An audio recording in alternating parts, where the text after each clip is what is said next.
स्वागत है आप सभी का हमारे चैनल आर स्टडीज़ में। आज हम क्लास 11th का चैप्टर 2 बायोलॉजिकल क्लासिफिकेशन करने वाले हैं और हम क्लास 11th एंड 12th के सारे चैप्टर्स करेंगे। और अगर आपको सारी वीडियोस जल्द से जल्द चाहिए तो फिर आपको इस चैनल को सब्सक्राइब करना होगा। चलिए शुरू करते हैं हमारा आज का लेक्चर।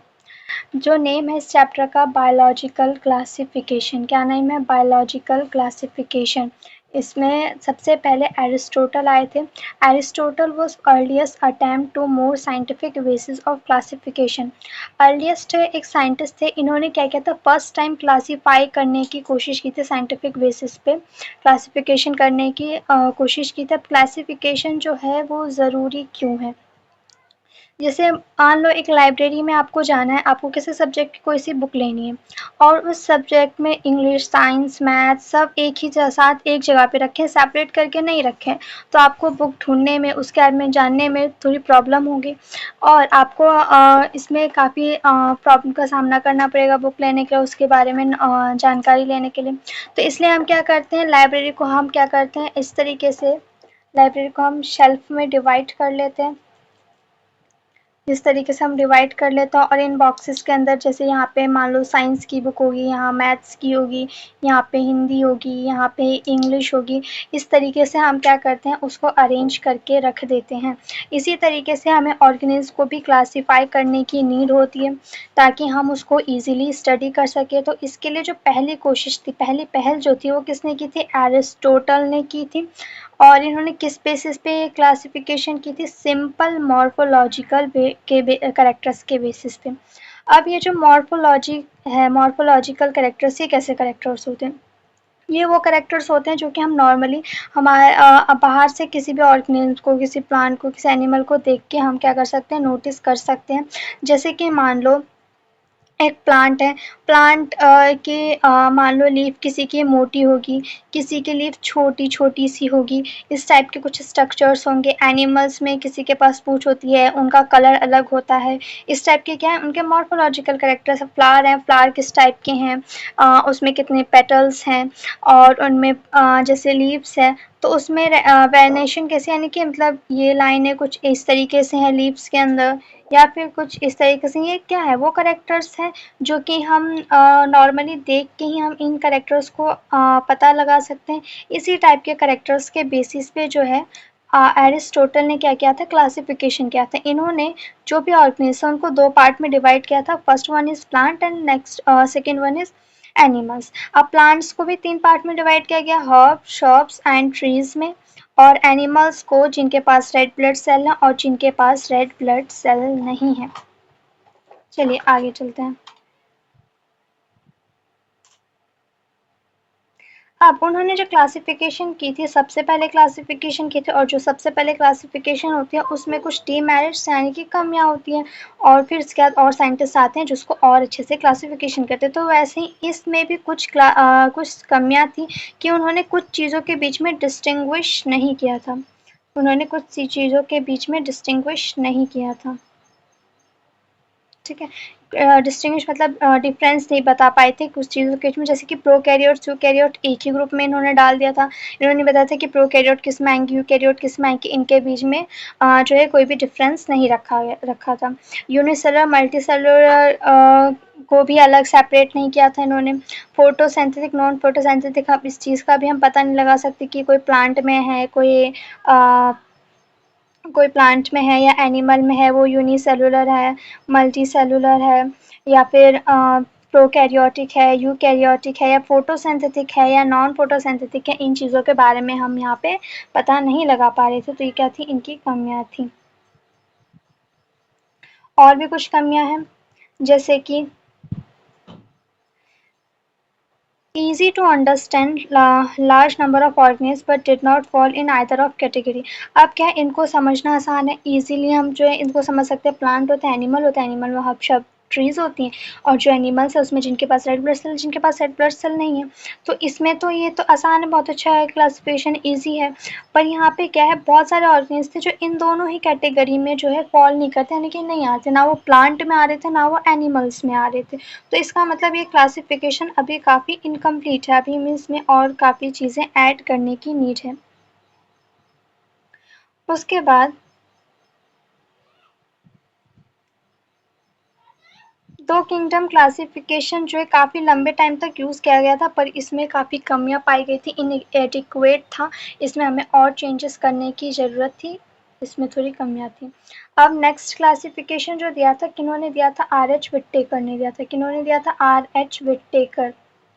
5 किंगडम क्लासिफिकेशन, इनके बीच में भी कुछ साइंटिस्ट थे जिन्होंने क्लासिफिकेशन दिया था, 3 kingdom classification, 4 kingdom classification, but यहाँ पे क्या है, एनसीईआरटी में गिवन नहीं है, तो मैं डायरेक्ट यहाँ पे 5 किंगडम क्लासिफिकेशन ही लेके आई हूँ, आर एच विट्टेकर ने जो कि दी थी। अब इन्होंने 5 किंगडम क्लासिफिकेशन जो दिया था, उनमें कितने किंगडम थे, 5 किंगडम थे। पहला किंगडम क्या है, मोनेरा, दूसरा किंगडम है प्रोटिस्टा, तीसरा fungi, fourth one plant and fifth one is animalia. अब जो एरिस्टोटल थे, उन्होंने क्या दिया था, सिर्फ प्लांट दिया था और एनिमल दिया था, पर हमें पता है बहुत सारे ऑर्गेनिज जो है फॉल नहीं कर रहे थे, ना ही प्लांट में फॉल कर रहे थे और ना ही एनिमल्स में फॉल कर रहे थे। तो उसके लिए यहाँ पे कुछ एक्स्ट्रा किंगडम्स दिए गए, मोनेरा, प्रोटिस्टा, फंजाई, जो कि इन किंगडम्स में फॉल करेंगे, यानी कि इन किंगडम्स में आएंगे। चलिए, अब एरिस्टोटल ने तो सिंपल मॉर्फोलॉजी के बेसिस पे जो है ये क्लासिफिकेशन की थी, इन्होंने किस बेसिस पे ये क्लासिफिकेशन की थी, यानी कि इनका क्राइटेरिया क्या था क्लासिफिकेशन करने का, किस बेसिस पे क्लासिफिकेशन की थी। पहला क्राइटेरिया था सेल स्ट्रक्चर, सेल का स्ट्रक्चर कैसा है, रिप्रोडक्शन किस टाइप का हो रहा है इनके अंदर, और बॉडी ऑर्गेनाइजेशन कैसा है, फाइलोजेनेटिक रिलेशनशिप कैसा है, मोड ऑफ न्यूट्रिशन कैसा है, ये वो 5 चीज़ें हैं जिनके बेसिस पे क्या क्या था, आर एच विट्टेकर ने क्या किया था, क्लासिफिकेशन किया था।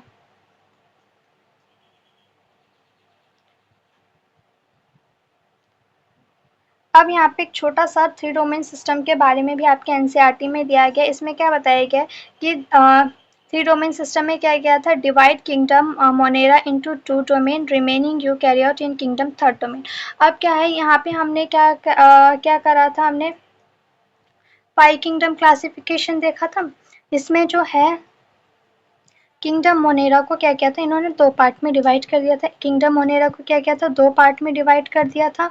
एक क्या था, आर्केरिया था, एक क्या था, यूकेरिया था। इन 2 पार्ट में क्या किया था, इन्होंने डिवाइड कर दिया था। इनको क्या डोमेन दिया था, तो ये क्या हो गए, 2 डोमेन, एक डोमेन ये और एक डोमेन ये, 2 डोमेन ये हो गए।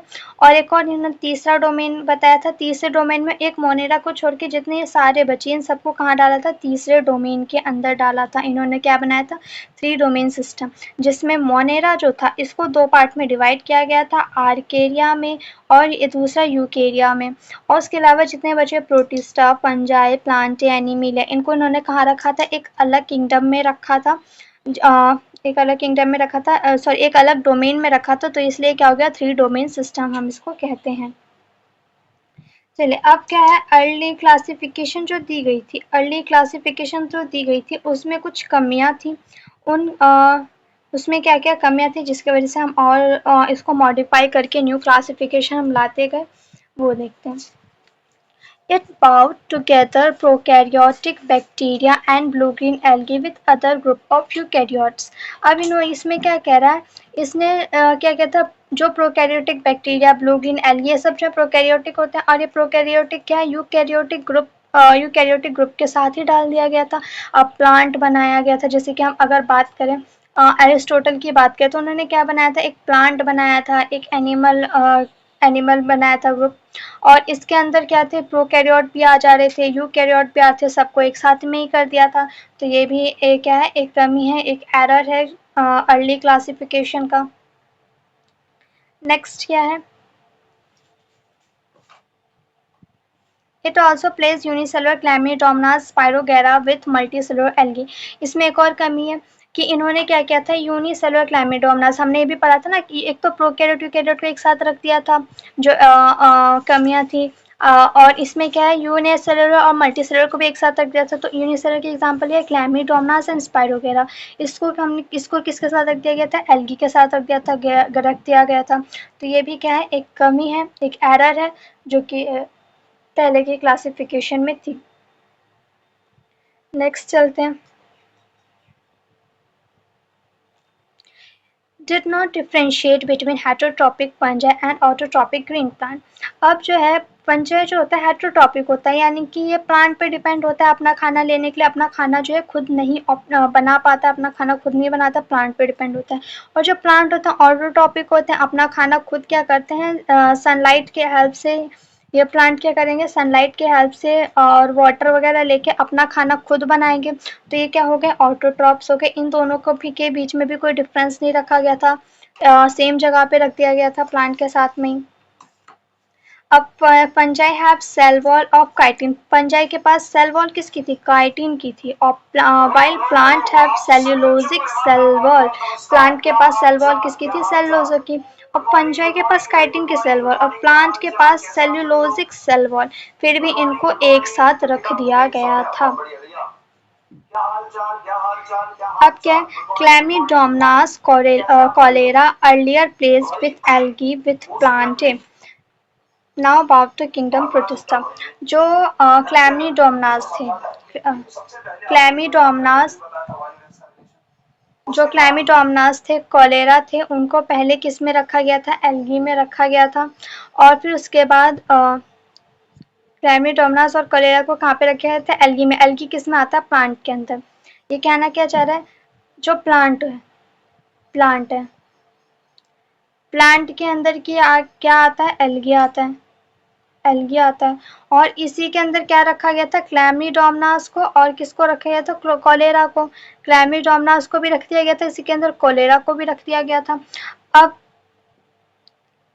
अब ये भी एक मिस्टेक थी कि इन्होंने क्या किया था, क्लैमिडोमोनास और कॉलेरा को एल्गी के साथ में ही रख दिया था विथ प्लांट। पर अब इसको कहाँ पे ला दिया गया, किंगडम प्रोटिस्टा में ला दिया गया है। क्लैमिडोमोनास और कॉलेरा को अब किंगडम प्रोटिस्टा में है।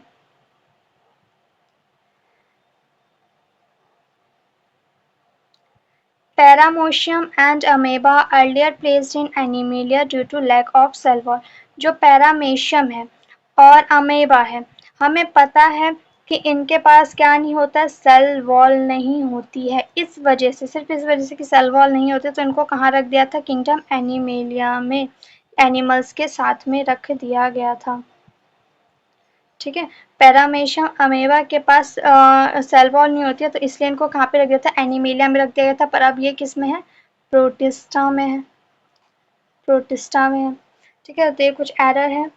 आगे चलते हैं। आगे एक टेबल गिवन है आपके एनसीईआरटी में, इस टेबल को ध्यान से पढ़ लेते हैं। ये कुछ करेक्टर्स हैं।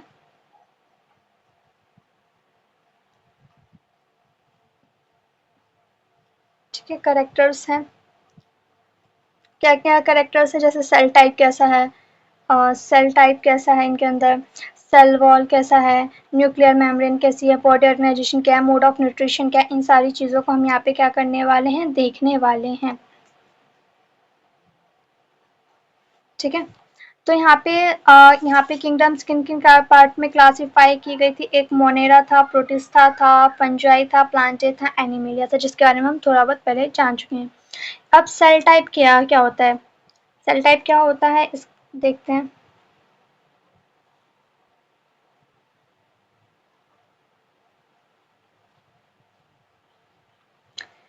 ठीक है, तो सेल टाइप क्या होता है, प्रोकैरियोटिक होता है। मतलब प्रोकैरियोटिक यानी कि इनके पास प्राइमेटिव टाइप का न्यूक्लियाई होता है। पूरा आप कह सकते हो कि थोड़ा बहुत अच्छे से क्या कहते हैं, डिफ्रेंशिएट नहीं होता है, इनका जो न्यूक्लियस होता है बहुत अच्छे तरीके से डिफाइन नहीं होता है, प्रोकैरियोटिक होता है, प्राइमेटिव टाइप का होता है।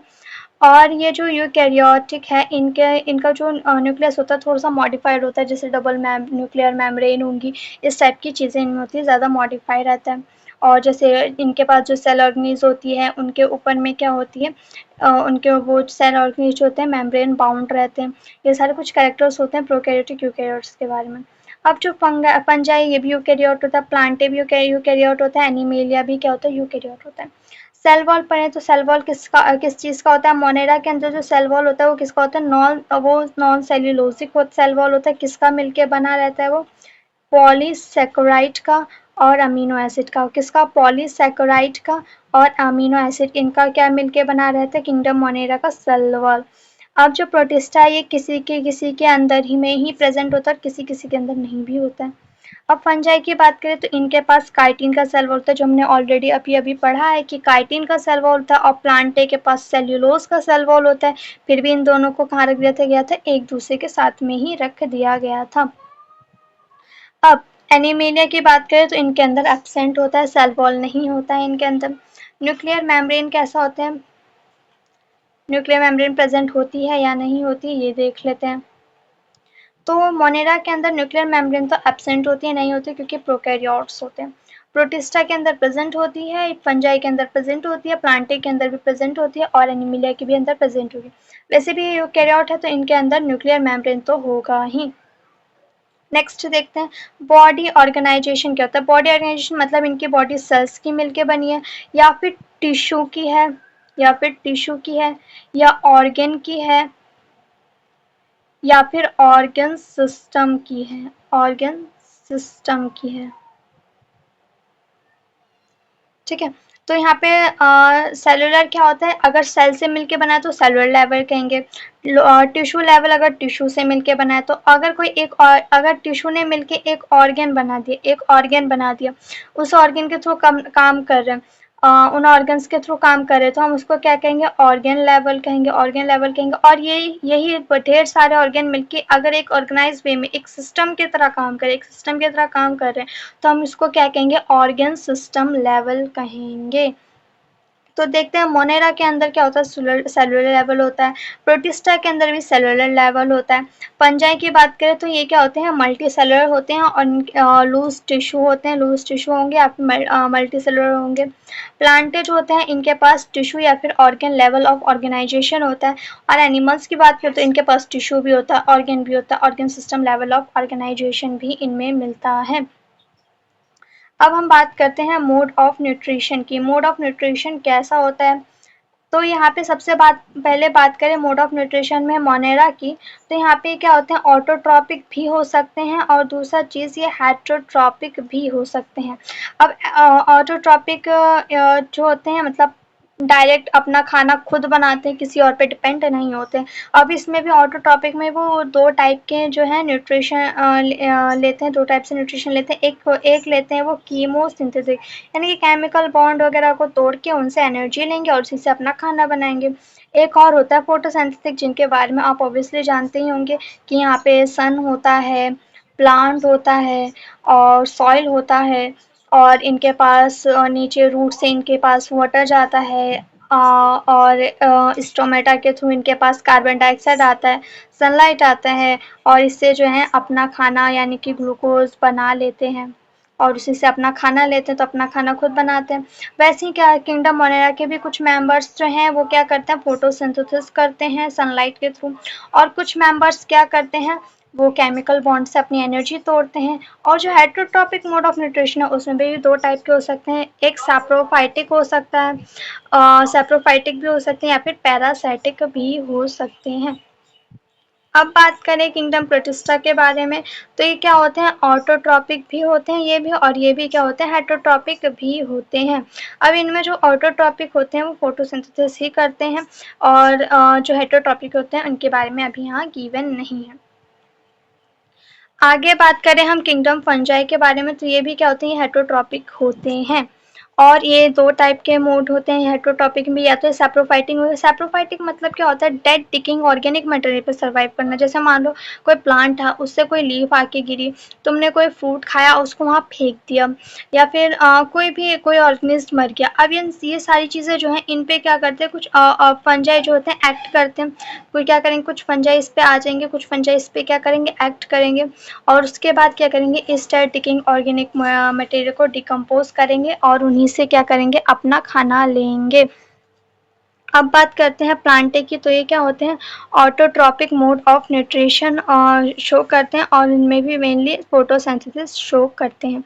एनिमल्स के बारे में बात करें तो heterotrophic mode of nutrition show करते हैं, जैसे कि heterotrophic mode of nutrition show करते हैं, जैसे कि होलोजोइक मतलब क्या करेंगे, अपने मुंह में अपना खाना खुद से लेंगे और उसको डाइजेस्ट करेंगे, जैसे कि हम ह्यूमंस करते हैं। दूसरा होता है सैप्रोफिटिक मोड ऑफ न्यूट्रिशन, वही जो डेड डिकिंग ऑर्गेनिक मटेरियल पर सर्वाइव करते हैं, उनको क्या कहते हैं, हम सैप्रोफिटिक मोड ऑफ न्यूट्रिशन कहते हैं। चलिए,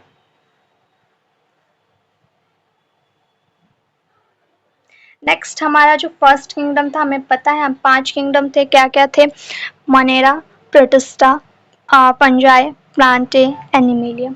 अभी हम जो है इसके फर्स्ट किंगडम यानी कि किंगडम मोनेरा के बारे में पढ़ने वाले हैं। इसमें क्या कह रहा है, जो bacteria are the sole member of kingdom Monera. Kingdom Monera के जो मेन मेंबर्स हैं, सोल मेंबर्स हैं, यानी कि सबसे ज़्यादा जो पाए जाने वाले मेंबर्स हैं वो क्या है, बैक्टीरिया हैं। बैक्टीरिया हर जगह पाए जाते हैं, जैसा कि आप ऑलरेडी थोड़ा बहुत जानते ही हैं। मोस्ट अबेंडेंट माइक्रो ऑर्गेनिज्म है, मोस्ट अबेंडेंट माइक्रो ऑर्गेनिज्म हर जगह आपको ये पाए जाएंगे। जैसे कि हम देख लेते हैं, बैक्टीरिया अकर एवरीवेयर। बैक्टीरिया कहाँ पाए जाते हैं, हर जगह, जहाँ पे आप सोच सकते हैं वहाँ पे, जहाँ आप नहीं सोच सकते वहाँ पे, चाहे वो कितनी भी गर्म जगह हो, कितनी भी ठंडी जगह हो, कोई तूफानी जगह हो, बर्फीली जगह हो, या फिर कोई समुद्र के नीचे सोचो, हर जगह ये पाए जाएंगे। जहाँ पे भी आप सोच सकते हैं, जहाँ आप नहीं सोच पाएंगे वहाँ पे भी ये क्या पाए जाएंगे। अब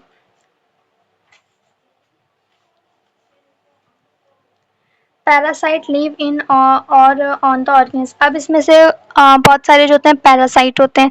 पैरासाइट यानी कि ये किसी ऑर्गेनिज्म के अंदर या उनके ऊपर लिव करेंगे और फिर क्या करेंगे, उनसे अपना खाना जो है लेंगे और उनको डिजीज कोज करेंगे। तो इनको क्या कहते हैं, पैरासाइट कहते हैं। जैसे कि अगर मैं एग्जांपल लूँ तो इनसे काफ़ी सारी डिजीज़ हो सकती है, प्लांट साइड में कुछ डिजीज़ को हम देखेंगे भी आगे। और इसमें बहुत सारे इस टाइप के ऑर्गेनिज्म आते हैं जो डिजीज़ कोज करते हैं, और ये पैरासाइटिक होते हैं तो डिजीज़ तो कोज करेंगे ही। अब एक और चीज़ आपके एनसीईआरटी में एक और चीज़ गिवन है कि अगर आप एक फुल हैंड सॉइल लें, एक अपने हैंड पे फुल हैंड सॉइल लें, तो उसमें क्या मिलेगा आपको, थाउजेंड ऑफ हंड्रेड्स ऑफ जो है बैक्टीरिया मिलेंगे, यानी कि बहुत सारे बैक्टीरिया मिलते हैं। छोटे से हमने एक मुट्ठी जो है हमने सॉइल लिया है, उसमें भी हमें क्या मिल रहा है, हंड्रेड ऑफ बैक्टीरियाज मिल रहे हैं। तो ये बैक्टीरियाज जो है हर जगह पाए जाते हैं। अब शेप के बेसिस पे जो है मोनेरा को थोड़ा क्लासिफाई किया गया। जैसे अगर स्पेरिकल शेप है, तो हम उसको क्या कहते हैं, कोकई कहते हैं। क्या कहते हैं, कोकई कहते हैं। और अगर रॉड शेप है तो हम उसको क्या कहते हैं, बेसिली कहते हैं, बेसिली कहते हैं। ठीक है। फ्लैजिलियम है, यानी कि फ्लैजिलिया, ऐसे लंबे लंबे फ्लैजिलिया, तो हम उसको क्या कहेंगे, स्पाइरला कहेंगे। और अगर कॉमा शेप के हैं, ये स्पाइरला जो है स्पाइरल शेप के होते हैं। स्पाइरल शेप के होते हैं, इनके स्पेजिलिया भी होते हैं। स्पाइरला किस शेप के होते हैं, स्पाइरल शेप के होते हैं, ऐसे ऐसे ऐसे ऐसे स्पाइरल शेप के होते हैं। और जो विब्रियो होते हैं वो किस शेप के होते हैं, कॉमा शेप के होते हैं। किस शेप के होते हैं, कॉमा शेप के होते हैं।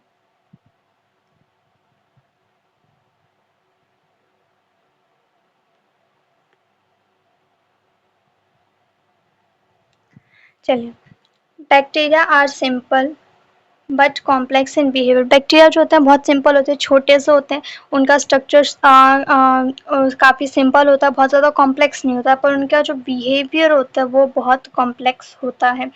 Bacteria show extensive metabolic diversity.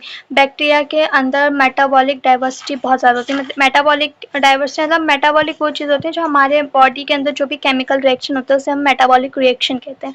इनके अंदर मेटाबॉलिक डाइवर्सिटी होती है, यानी कि आप अदर टाइप की बैक्टीरिया देखेंगे तो उसमें कुछ अलग मेटाबॉलिक डाइवर्सिटी होगी, अदर बैक्टीरिया के देखें तो उसके अंदर की मेटाबॉलिक डाइवर्सिटी कुछ अलग होगी। मतलब इनके पास जो मेटाबॉलिक है उसमें काफ़ी डाइवर्सिटी देखने को मिलती है। अब नेक्स्ट बात करें, कुछ बैक्टीरिया जो होते हैं ऑटोट्रॉपिक होते हैं, जैसे कि हम पढ़ चुके हैं ऑलरेडी कि ऑटोट्रॉपिक होते हैं, कुछ कीमोसिंथेसिस होते हैं, कुछ फोटोसिंथेटिक होते हैं, जिसका मैं ऑलरेडी बता चुकी हूँ। कीमोसिंथेटिक केमिकल बॉन्ड्स अपने को तोड़ वगैरह के उससे एनर्जी लेते हैं। फोटोसिंथेटिक क्या करते हैं, प्लांट से जो है डायरेक्ट अपनी एनर्जी लेते हैं। अब हमें ये भी पता है कि कुछ इसमें से हेटरोट्रॉप्स भी होते हैं, कुछ क्या होते हैं, हेटरोट्रॉप्स भी होते हैं। Vast majority of bacteria are heterotroph. ज़्यादातर बैक्टीरिया क्या हैं, हेटरोट्रॉप हैं।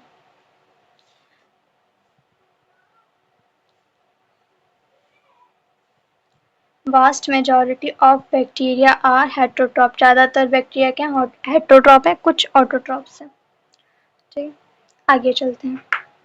अब जो है किंगडम मोनेरा को कितने पार्ट में डिवाइड किया गया है? 2 पार्ट में डिवाइड किया गया है। एक क्या है आर्के बैक्टीरिया, दूसरा है यू बैक्टीरिया, जिनके बारे में भी हम डिटेल स्टडी करने वाले हैं। चलिए नीचे चलते हैं।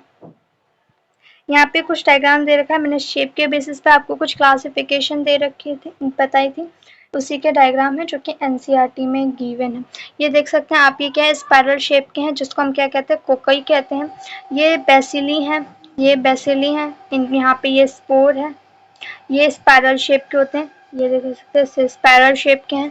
और इनके पास ये क्या है फ्लैजिलियम है, ये जो है ये फ्लैजिलियम क्या है, फ्लैजिलियम है।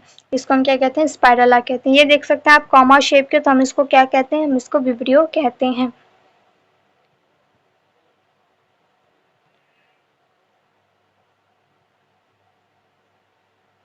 नेक्स्ट क्या है आर्के बैक्टीरिया।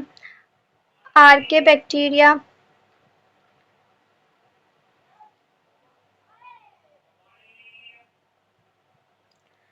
आर्के बैक्टीरिया के बारे में पढ़ते हैं। These bacteria are special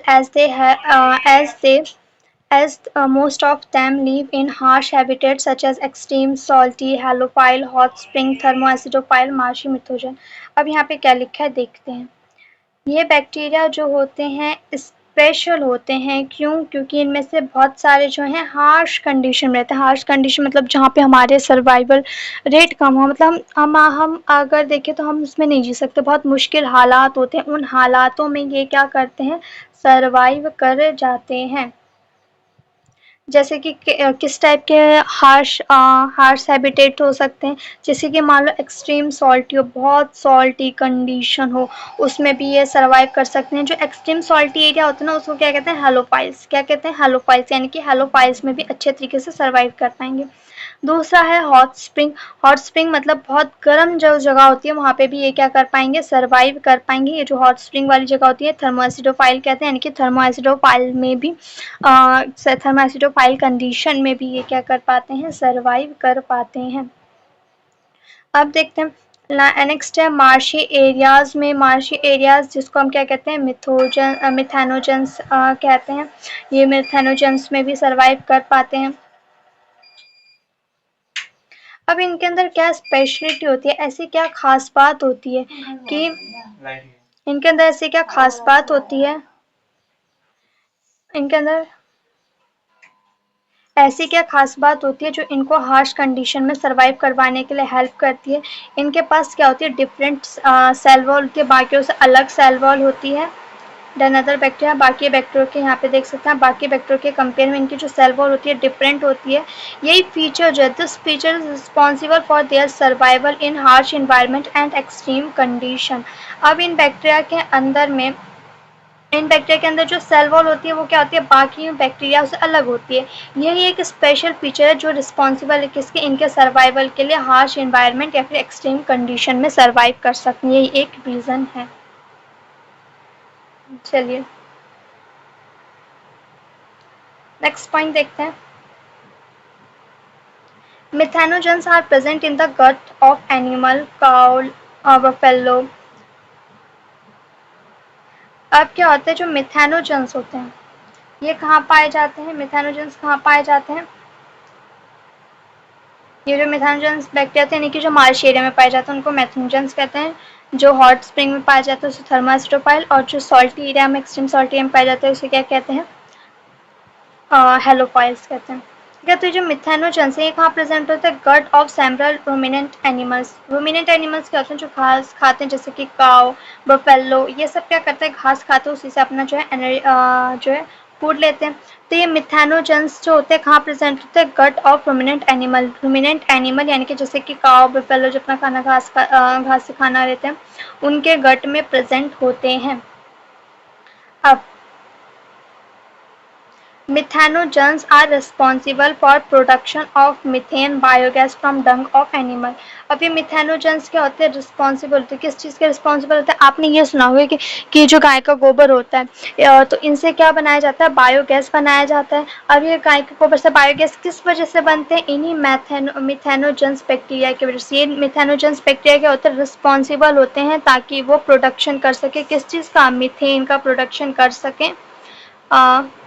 methane का प्रोडक्शन जो कि हमें बायोगैस में मिलता है। और और ये कहाँ से मिलता है, डंग ऑफ एनिमल से। हम पता है गाय के गोबर से, इस गाय डंग का मतलब गोबर होता है, गाय के गोबर से हमें क्या मिलता है, मीथेन।